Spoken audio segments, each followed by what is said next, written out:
What's up guys, Phoenix here. This video is going to be another DevPro duel video in Ranked, and this time I'm going to be playing with the Amorphage deck, which is, strangely enough, probably the most requested deck that people have been sending me ever since I've started doing YouTube. I've had so many people that have contacted me through Facebook, through my personal page, or even my Facebook fan page, that have just been asking me to either look into the Amorphage deck or sending me their own deck lists. There's been an astronomically large number of these things coming into me, and I would not be surprised if it was the most requested deck that people have wanted me to look at on this channel, period. And I find that very interesting and disheartening, considering that this deck is literally the definition of, like, Buster Yu-Gi-Oh! In the essence of, this entire deck, if you're unfamiliar, is an entire deck based around the concept of floodgating your opponent. Every single one of the Amorphage monsters, their pendulum effects are a different form of floodgate that exists in Yu-Gi-Oh! For example, Goliath is Macrocosmos, Sloth is Mistake, Pride just prevents effect damage, but it's still useful in some regard. Wrath is Mask of Restrict, Greed, Royal Decree, Envy, every single card cannot be chained. Everything has to be chain link 1 only. There can be no structure to chain links. No player can activate cards or effects chain link 2 or higher, period. Lechery is anti-spell fragrance. Gluttony, or it's not even anti-spell, it's just like you can't activate spells in period. It's Imperial Order is a better card to call this. And then Gluttony is Majesty's Fiend. And then you have cards that support the deck, like Amorphage Lysis, that keep your scales functioning around. And then you have Infection, which is like a black whirlwind for the deck. And then you have like Persona that allows you to draw cards when the entire deck is functioning as it should be. This entire deck, the entire focus of it is literally just trying to amass advantage with pendulum monsters over a slow game that you're controlling through the use of floodgating your opponent out of whatever mechanic they're trying to play. Now, the deck does have some inherent problems with consistency. The deck isn't the most consistent thing in the world, and that's honestly a good thing, because if it was very consistent, then it would arguably just be one of the worst decks in the history of Yu-Gi-Oh! Because it's literally a bunch of different floodgate cards. Now, there are cards in this deck that I'm choosing to run specifically because this activates when things are tributed to search for Amorphage cards. So Card Digis has a very strong interaction with that. I'm choosing to run it over Jurigido because Jurigido, while it does have a strong interaction with allowing you to use these monsters to get over things and also triggering infection, there are often times when it will conflict with things like Gluttony, and then it also just ultimately, like, it just doesn't really do the job as well as it could do. Like, you already have these cards like Infection and Lysis and Persona that make your guys big and then make your opponent's guys small.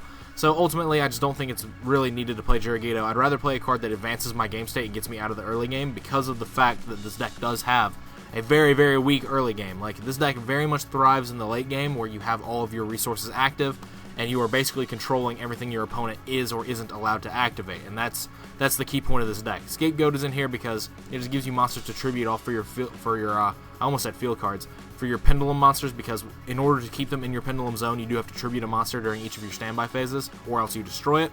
So Scapegoat just kind of helps with that. But ultimately, once you get your deck moving, you're going to be able to pendulum summon cards from your extra deck every turn anyway, and keep things, going in that regard. Archphoenix Centric also triggers Infection through its field effect, and it's also just a form of spot removal. It's also a high scale, which sometimes comes into play. But honestly, this deck is just what I've been messing around with. I don't think this deck is ultimately like the go-to build. I don't think there's any... the problem is I don't believe this deck has a lot of room for innovation currently, simply because anything that you would use to give this deck some innovative quality, like, takes away from the strengths of the deck itself. But that's enough discussion I'm going to put into this, and then we're just going to jump straight into the first game because I've been rambling for quite a little while at this point. Alright, so let's see if we can actually do something here. Because it's very, very hard for you to actually come back from having, like, boards broken or anything like that. And also, you just get hands like this, which are absolutely garbage. Alright. Well, this is very clearly going to be taking this, because I have another duality. And, yeah. This can trigger that on my next turn if need be. I'm going to be saving this. So, yeah. I'm just going to set this. As much as I would like to summon this and, like, let it die and search off this, that just gives away, like, too much potential for things to actually, like, go badly. And I'd rather keep this in my hand to be a scale, because it's, like, not a card you can actually pendulum summon because it's a level 2. So, like, that's another issue, is that, like, the levels for this archetype is kind of kind of wonky in that, like, you have your very defined scale of 3 to 5, but then there's still level 2s and then level 6s and higher in this archetype. So, Monarchs. This is already going to be a problematic matchup then. But what I'm going to be able to do is I'm going to be able to, if I draw an Amorphage monster that's an appropriate scale, or not actually, it just has to be any monster, then I'll be able to go Arch-Phoenix-centric, Tribute, trigger this to destroy his monster, search for, I think Greed is probably just going to be the better one at this point, and then Pendulum Summon it. And from there I'll be protected from monsters and the like. Now, he's revealing Stormforth Tenacity, which means I'm just going to give him the Tenacity and make him burn it. It also gives me more information on what he could have.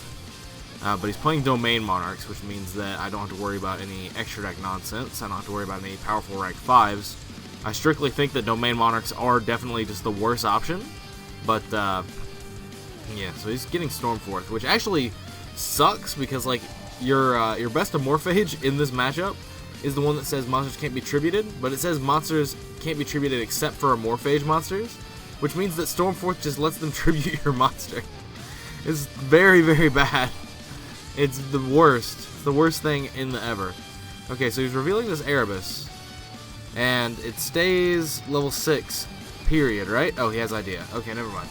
I thought he was trying to be cheeky and reveal, keep it 6, and then set Stormforth so that, you know, can't do anything. But, as it stands, that's not the case. That's not how this is going to happen. So I opened very, very weak because this deck doesn't really have that much, like, potential, like, good cards that you can work with because of the fact that, like, there's no real good consistency card for this deck. Like, the best one is, like, Drago Connection, and, like, that card sucks. That card's a -1. Like, this deck inherently takes minuses by the fact that your pendulum scales aren't efficient. So, like, you can't really take -1s with Drago Connection anyway. But, or Drag Connection, I think it is. Not Drago Connection. Of course, shuffle back the one card I actually want. As it always does, Erebus. As it always does. This is not good. This is not good at all. Alright, so I'm going to be absolutely destroyed by this Erebus, potentially. I'm now forced into activating this duality next turn because there's no, I need to have 2 specific cards. I need to have Infection and another Amorphage, and I've only got 1 card to draw to get to that, which sucks. But, yeah, set Stormforth set. This is the most annoying thing in the world when people like set when people have the system set to like put them in random places. That actually just annoys the shit out of me. I don't know why. It honestly shouldn't. But yeah, so this weak ass deck is going to probably just lose. There's Duel. There's a card car. Yeah, none of these cards are actually like useful in any form or capacity, other than like this one. Like, because this will let this die. Because this is gonna die next turn anyway, so that doesn't actually matter. Yeah, I don't think this game is remotely winnable in any way, shape, or form. Because I can normal this, I can kill that, but then like I'm just not doing anything. So there's that. But what I can do is I can actually just pop a back row with the Archfiend, but I don't think that's actually necessary either. He apparently doesn't have Aether in his hand, or else he would have done something with the Stormforth that I know he has. So there is that. And then I could activate this, and that could lock down his turn for that. Actually, this is actually pretty alright in the situation that I'm in right now. It's not like the best, but it's definitely alright-ish. Because what I can now do is I can activate this, and I can use this to pop one of the back row. So I'm going to pop... Do I even care about these if I'm putting my scale up? No, I don't. I think the only one I care about is that, but this is spell cards or their effects, so yeah, that cuts it off anyway. So I might as well hit one of the unknowns. So there's Twin Twister. Okay, very good. I can work with that. I wonder why I didn't just chain it. Because, like, I would actually be very, very sad if I lost this. But now he has Idea and Erebus, not Erebus, Idea and Eidos Engrave. So there's that, which means he gets to summon Monarchs. Shit! He gets to do everything. If he has another Monarch in his hand, he gets to do so much. But he doesn't get to activate spells, or their effects. So there is that. But as it stands, I'm still in probably the worse off position because, I mean, yes, he gets to attack into this, and his monster is going to lose 300, so it's still not going to be big enough for this to kill it. It's not going to be small enough for this to kill it, rather. And then, like, when he enters main phase 2, I can Pendulum Reborn, special summon it to turn this back live. But, yeah, like, this entire thing could just fall victim to another Erebus, which he might just have. He could very easily just have another Erebus. This is very much something that could happen. And he has Prime Engrave, which I believe is loaded. Yes, most definitely. It's definitely got 3 different things. Ooh, Mega Thestalos. Alright. So, Mega Thestalos, this, I have no hand. So I'm really curious as to why Mega Thestalos was the play. Oh, because you get double normal summons. That's right. So that's actually so correct. Oh, wow. I'm getting next leveled. This guy actually decently knows what he's doing. So this gives him an extra normal summon. And since it was summoned, since he didn't use his normal summon to summon these, he gets 2 tribute summons this turn. So he tributed the Erebus for this, even though it's a blank. And then he's going to be able to summon the Erebus because he hasn't fulfilled his normal summon for turn. And he'll be able to distribute these 2. Or you can distribute this Stalos. I mean, like, that's very much an option that he could do. Honestly, I'd rather him shuffle back one of these back row. So I'm going to attempt to, like, just not activate anything and see if he shuffles back one of these face downs. Because, honestly, there's no reason for him to shuffle back the Lechery or the monster because he has an out to them on the board already, in theory. But the issue is now is that, okay, choose from field, which one are you going to put back? That is my question. Oh, he's putting that back. There's really, like, no reason to put that back, though.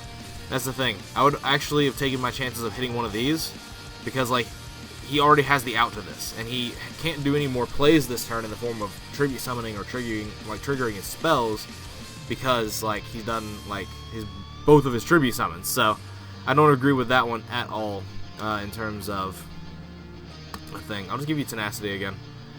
See if you have another Monarch. But yeah, this game is just so far in the losing position for me. There's no one card I can draw to actually win. A Mega Caius? Okay. Ugh. But yeah, there's no card I can actually draw to win this game. There's actually none. Which is the thing. And I think there's actually game right here anyway, because even if I flip this, that's only 2 cards, so it goes down by 200, but it goes up by 800, so it'll be larger. So we'll try this. I'm pretty sure I still just lose. Yeah, because this goes up to 34. And, oh my god, I do not care about whatever anime you motherfuckers are talking about. Why? Why? This entire chat was silent for the last 4 hours, and now it starts working? I am at 50 life points. I am at 50 life points. Yeah, I can't really do anything here other than I can Pendulum Reborn, and then I can normal summon this. But I don't have an extra deck because this is literally like no time. There's like no time that extra decks actually come up in this deck. So there's that. So I guess I could just try to keep myself alive? Question mark. But like I can go Pendulum Reborn. This will die. This will die. I can Pendulum Reborn in the what is that called? The battle phase. That one. But yeah, this game is pretty not winnable. I don't think this deck's good. That's the thing. I just don't think this deck's great. And the problem is like Konami can't give this deck any good support to make it good. They can't. And the reason they can't is because this deck is every floodgate that has ever existed in the game. If they give this deck any sort of consistency cards or anything like that, that becomes incredibly unhealthy. So like it would be the guaranteed way to ruin the game. Are you just gonna banish yourself? Oh, he's banishing these. Do I still take 1,000? I do. Ah, alright, interesting. I haven't read Mega Caius literally since like January. But yeah, I don't think this Amorphage deck is anything special. I've been trying to play it for literally like a week at this point and tweaking things around and trying to make things better and like just seeing what I can work with. Draco Connection sucks.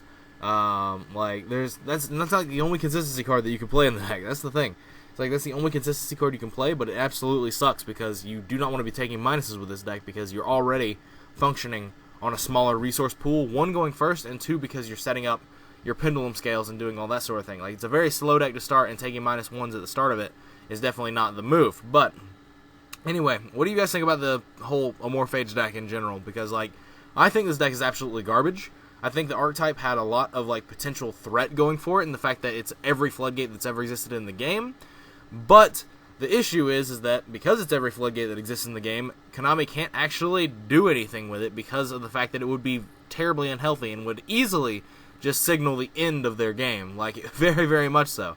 But other than that, I guess that's going to be it for this video. As always, guys, thanks for watching. Like, comment, subscribe to all the nonsense you usually do. Links are in the description of my Facebook and Twitch links if you want to check those out.